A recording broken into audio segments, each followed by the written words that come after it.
Assalamualaikum warahmatullahi wabarakatuh, sahabat semua. Ketemu lagi di channel yang informatif ini. Untuk video kali ini kita masih ingin mereaksi video dari Bapak Prabowo, bagaimana penampilan beliau di forum-forum internasional ya, dengan penampilan yang luar biasa ya, penuh ketegasan dan mampu menjawab pertanyaan-pertanyaan yang bersifat krusial ya, dan diiringi dengan kemampuan berbahasa yang luar biasa. Seperti apa? Mari sama-sama kita saksikan videonya berikut ini.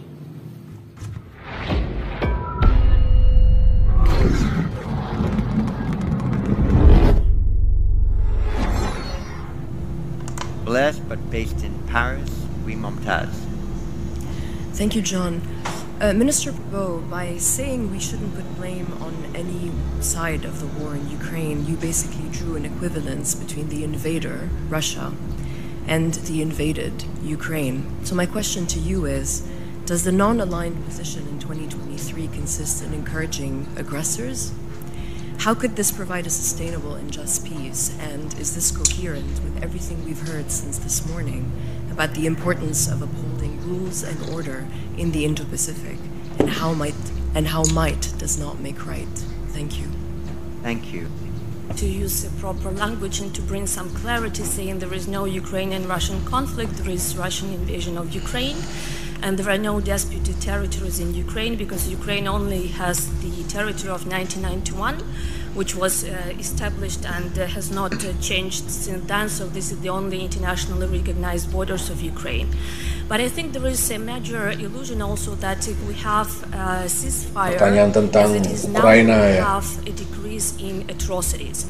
Actually, I think that it will only bring not to cessation of atrocities, but actually to increase in them, giving Russia a free hand in raping Ukrainian women, in killing civilians, and also in kidnapping Ukrainian children from the occupied. To Germany, Johann Wadefuhl. Thank you very much. I would also like to refer to the proposals from Minister Prabowo to solve the conflict in Ukraine.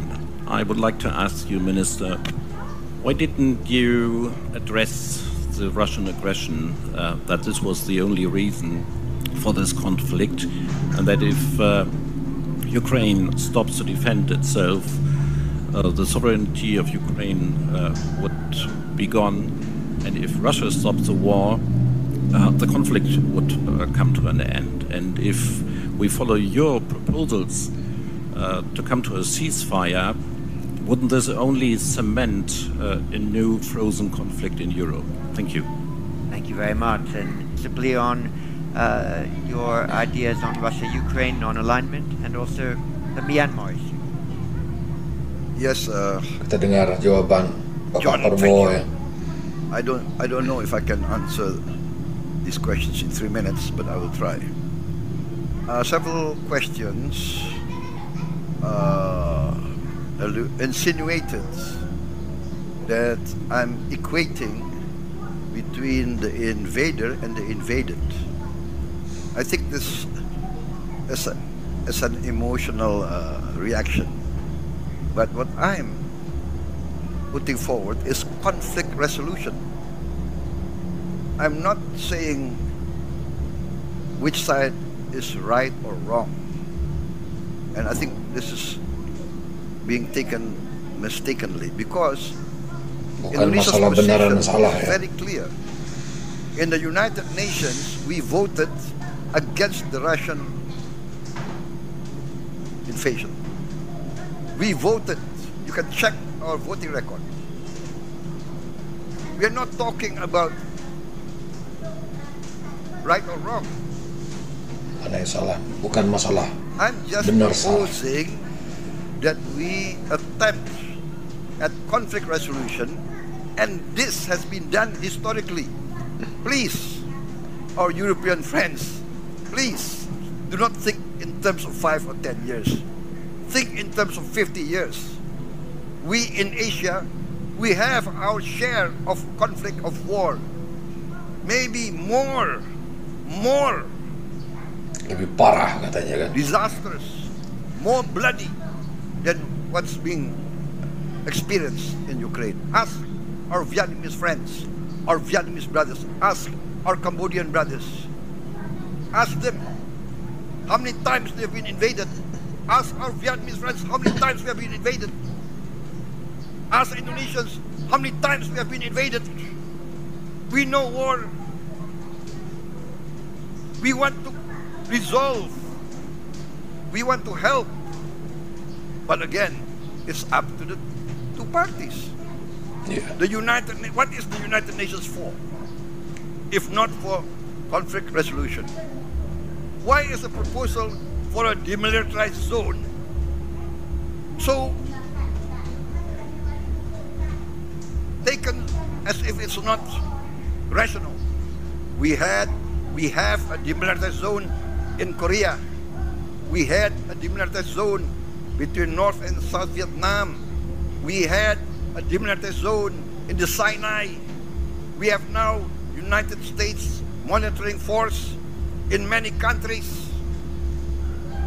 There are conflicts not only in Europe. Agak emosional ya. There are violations of Pak sovereignty Prabowo-nya. not only in Europe.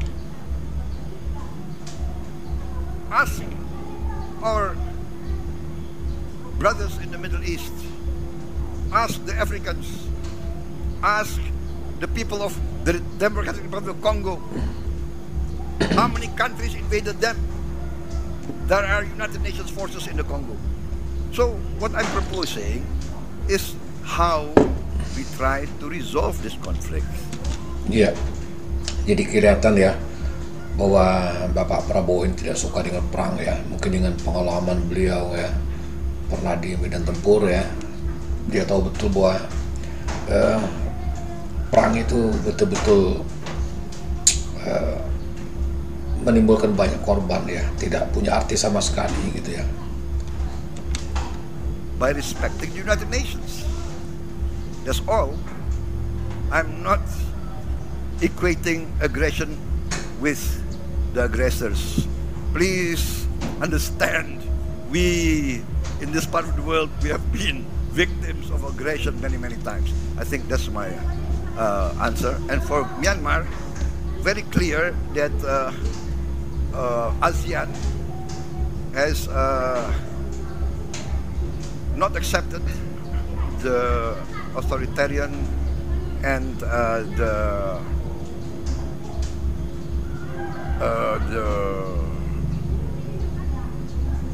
activities and the lethal actions of the Myanmarese military regime against their own people. So that is very clear. Ya, itu tadi ya sahabat semua. Jadi ada reaksi dari Bapak Prabowo tentang proposal beliau tentang perdamaian mengakhiri konflik antara Rusia dan Ukraina ya. Kelihatan betul bahwa beliau tidak suka dengan perang ya. Beliau ingin mengakhiri semuanya. Beliau ingin mengajak Barat ya, Eropa terutama untuk melihat apa yang sudah pernah terjadi di masa lalu ya. Berkacalah kepada Vietnam ya, Kamboja, Indonesia ya. Di Afrika juga pernah terjadi. Jadi beliau betul-betul mengharapkan bahwa untuk dunia bisa memaklumi bahwa perang itu adalah sesuatu yang tidak bisa dibenarkan dan kesia-siaan. Demikian untuk video kita kali ini. Ketemu lagi di video berikutnya. Assalamualaikum warahmatullahi wabarakatuh.